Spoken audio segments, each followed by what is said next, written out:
How we doing? Thought I'd check in with you guys and make a quick video here on these mini vises.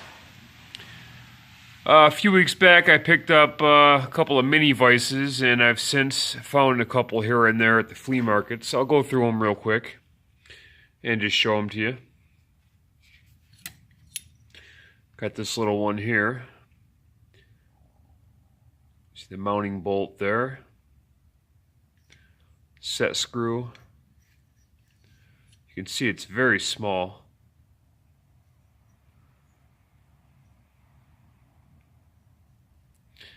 At some point I'm going to go through and clean these up a little bit. So that's the first one. And we have this one, and as you can see, Taiwan. It's got a kind of a weird mounting bolt there.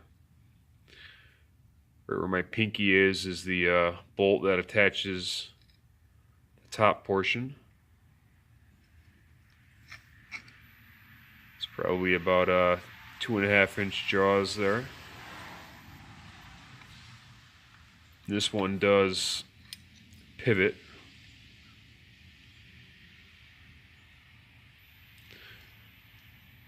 Pretty cool. Usually not a fan of anything foreign made in the sense of Taiwan and China. For the most part, some of the Japanese stuff can be good. And we have this little red one, which might be my favorite.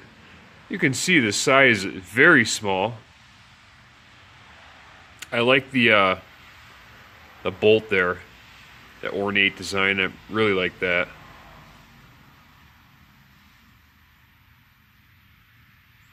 And you can see there's a cotter pin to hold that in place, and that just turns. I'm going to clean this up. Very small. That's got to be 1.25 inches, no more, on the jaw width. This would be more like a jeweler's vise, but the original deal that I got was I got 4 mini vises for 15 bucks, and I'll show you which 4 I had got in that deal in just a sec. Okay, this is also a very small one. It has just a bolt. I'm going to go through my hardware and see if I have anything different or anything with a handle. It's just such a small diameter of a bolt that it's difficult. I might go through with a tap and widen that so it can accommodate a bigger bolt. But got a nice thumb screw there.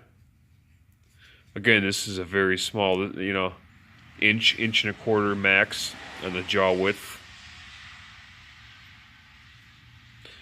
Filthy, old. It's got to be cleaned up. Just don't, limited time. I work a full-time job, and then we got this guy here.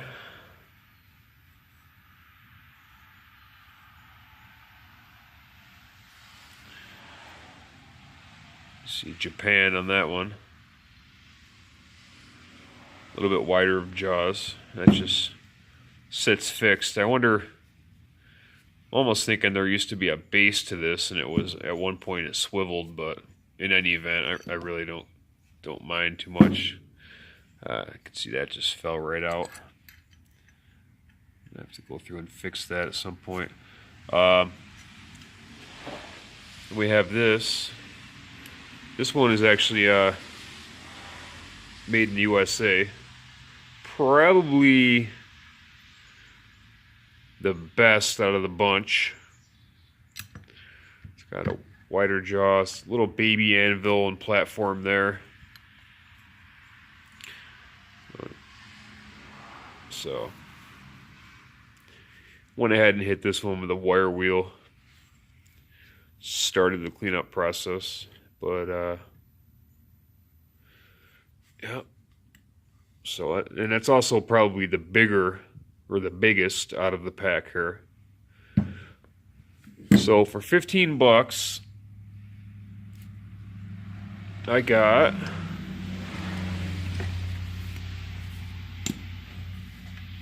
these 4 here. So not too bad of a deal. They're pretty cool if nothing else. I don't really use them. I just kind of am really into vices, and in general I pick them up if I find them cheap enough. This one was a couple bucks at a flea market, and this Taiwan one was also a couple bucks at a flea market.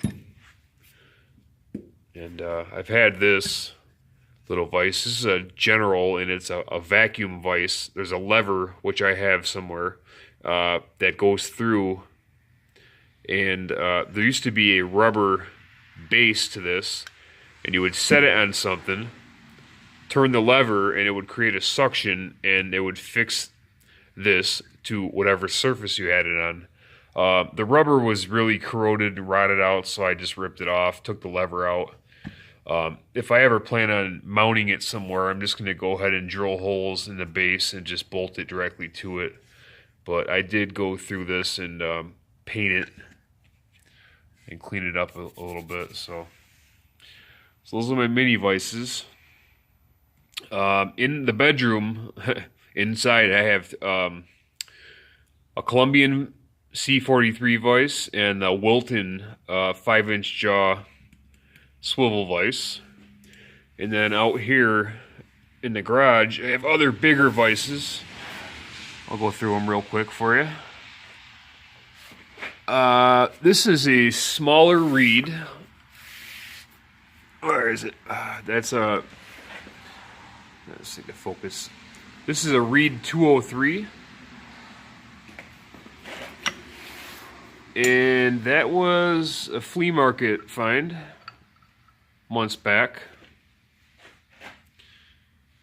And overall, it's in pretty good shape. It's got the typical nicks and wear marks that any older vise has. And that's smaller. It's on the smaller scale. Over here, behind it, it's a bigger piece. It's a Colombian. And this was $20. I picked it up from a guy who was selling that biggest Craftsman box that I'm pointing at there. I picked up for $100 months back, and he had a whole garage full of stuff, and the vise was in there. See if I can find the model number here. Just Colombian M, and I don't know why. I've never really understood this, but it just says number, and then there's a rectangle. So whatever. So got the Colombian. This red vise is a pipe vise, and that's a Jewel. See if I can flip it around here. You can see Jewel Manufacturing Company, St. Paul. Got that for free from a guy. Then if you come over here, this is a welding table. It's probably anywhere from 600 pounds to 1,000 pounds. 1/2-inch steel plate. Solid as a rock. I mean, it takes everything you got for 2 people to even scoot this a couple inches across the floor. So in any event, I picked this up from a guy who was also a welder. He was moving out of state and obviously couldn't bring this and a number of other things. So I had picked this up, and he gave me a vise. He gave me that Jewel vise over there. And I'm going to show you this other vise that he gave me. It's a Rigid BC810. Now, it's taken apart right now because I'm cleaning it and I'm going to be painting it. But there's the jaw. We got the handle and everything back here. But the Rigid BC810 is my other pipe vise. So I'm going to go ahead and paint that up here soon. Sorry about the quality. I know this thing is in and out of focus. Anyways, come over here. This is one of my vices that's actually mounted. Oh, I forget the make here. Okay, yep. That's a Morgan Chicago vice. It's fairly good size. It swivels. I got this in a trade. I traded a guy a snap-on wrench, a bigger snap-on wrench. I think might have been a 1 7/8 combination wrench, and he offered this in trade for the wrench, and I believe I paid $20 for the wrench. So I was all over that. So that's mounted. That's the main vice that I use. And then last, we have a Reed 104. Disregard the red dust. I was taking the paint off of an old Snap-on metal toolbox that I got with that machinist lot. And I went ahead and stripped the paint off that, so it got red dust everywhere. That'll, you know, wipes right off. Anyways, that's the Reed 104. It's got some nicks in it, but it does work fine. It's a pretty decent little vise. So, yeah, so I have the vices that I showed you out here, and then I have the two indoor ones, and so on, and counting, you know. If I find a vice, I generally buy it, unless the price is too steep. A lot of these people, you know, they want crazy money for vices. Well, while I'm at it, I might as well show you a couple other pieces. You can see I got the oil there. I'm getting ready to change the oil in the car tomorrow. This is the main bench grinder that I use. It's McGraw-Edison Powerhouse.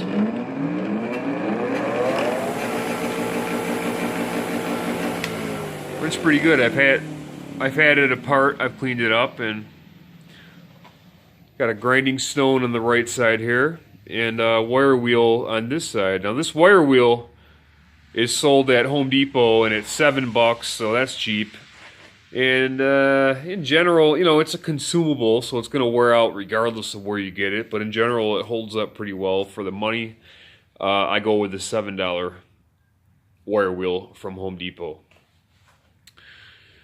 Got my little drill press. It's a Duracraft. Does run perfect. It's got a little Jacobs chuck on it. Then we have a Delta. It's a little bit bigger. It's a 10-inch. Also, actually, that's not a Jacobs chuck. I'm sorry. That actually has an upgraded motor in it for do a lot of drilling through steel. So, got those two drill presses. A million bits. You know, I got all those high-speed bits and everything else inside. But those are bits that I use out here.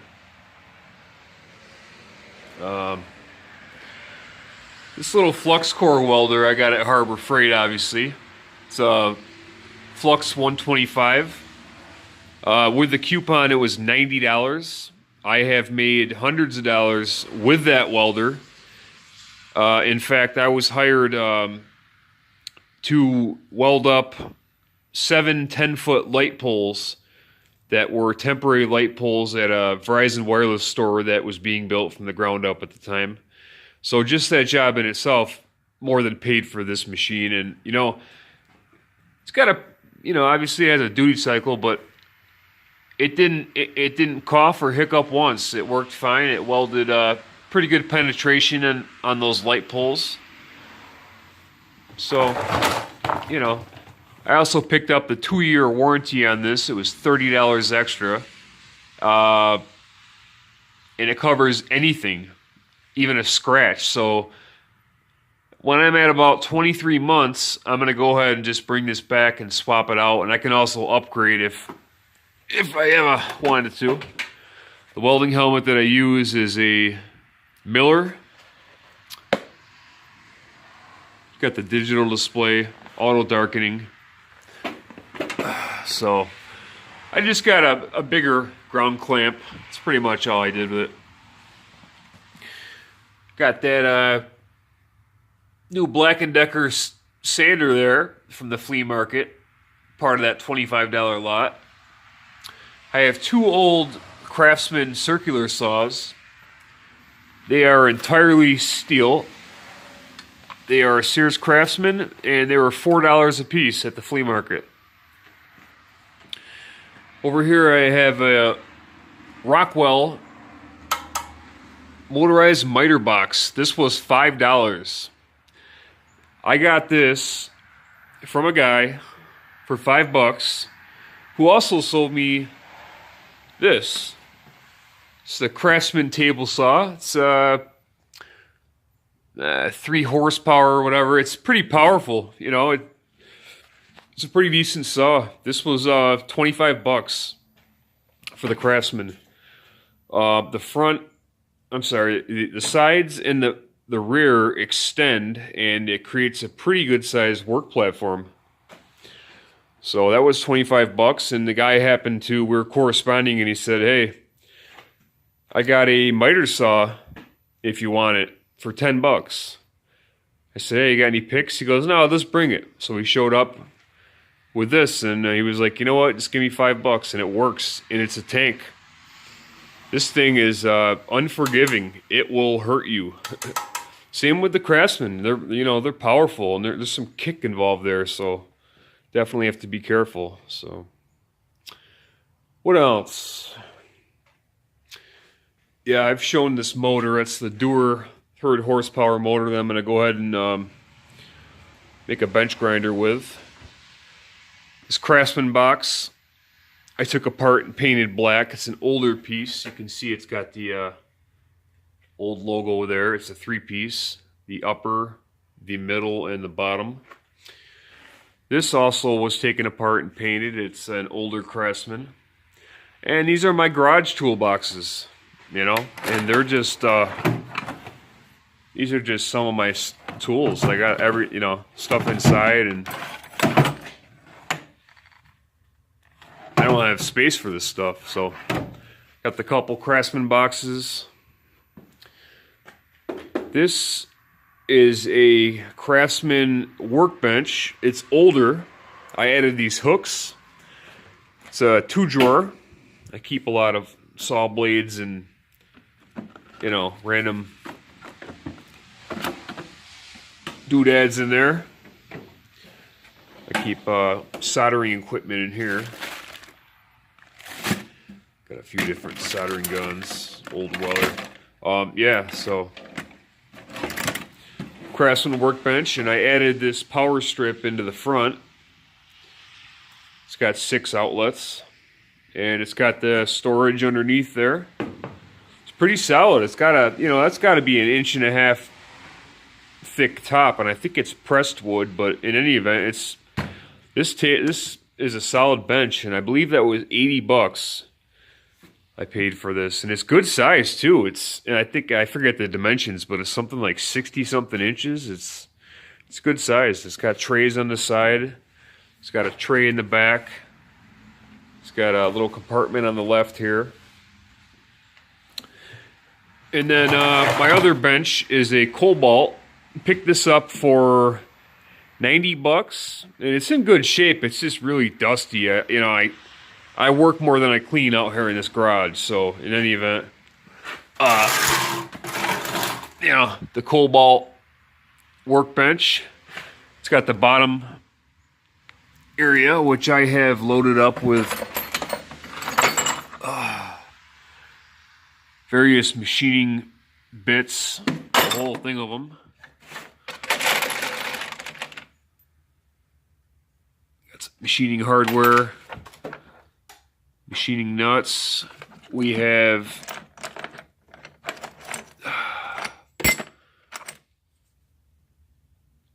tool steel. We have, let me see, all kinds of step-up clamps and random machining parts there. We have cylinder scrap steel there. And then we have these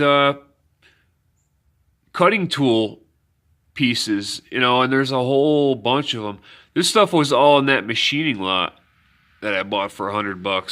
So besides all the high-speed bits and all the micrometers and the Starrett stuff and everything else, there's all this, and I'm gonna go through and part with some of it, stuff that I don't use. So, but the Cobalt is decent. It's got the 3 drawers. It's got the big drawer on the bottom, 2 on the top. It's got the pegboard in the back. It has a power strip on the side. You turn on, it's got a light up here, which I rarely use. It's got the light up there. And it's got the little compartment up top. So that's my other bench. And this thing, the hinges are just... You know, this thing either you can't close it when you want to, or it won't stay open when you want it to. So it's finicky. The hinges are kind of messed up. So it's a little bit of my setup, guys. Got my hardware on the back there.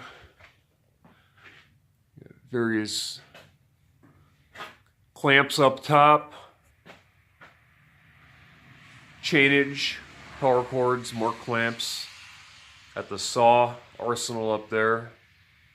So yeah, so this is the garage. It's crowded, and I plan on getting rid of some crap before the summer hits, so I have more room to work. But quick video, not so quick. It's 20 minutes, but I hope you enjoy the video. I hope it's not too terrible as far as focusing goes. I do plan on picking up a camera or some kind of piece of equipment to make better videos. This is probably my 15th video ever on YouTube, and I'm learning as I go. So again, I apologize for the quality, but the quality will improve as time goes on. So stay tuned for more tool-related videos. I pretty much work on stuff in my spare time, and I'm passionate about tools. I'm always buying them. I buy tool lots all the time. So I will post as much as I possibly can, and I hope you enjoyed the video. Thanks again. Take care.